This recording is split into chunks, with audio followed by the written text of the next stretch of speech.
Hello everyone. Today we talk about how to fix the app of Launcher OS.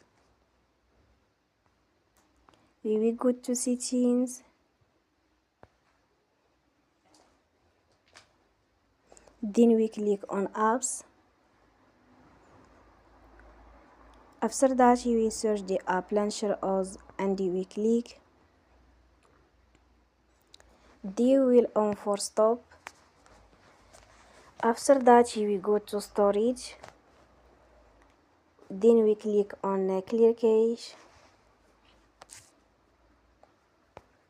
We will go to Play Store and you will update your app.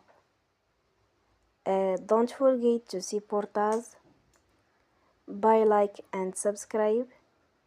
See you next time and thank you for watching.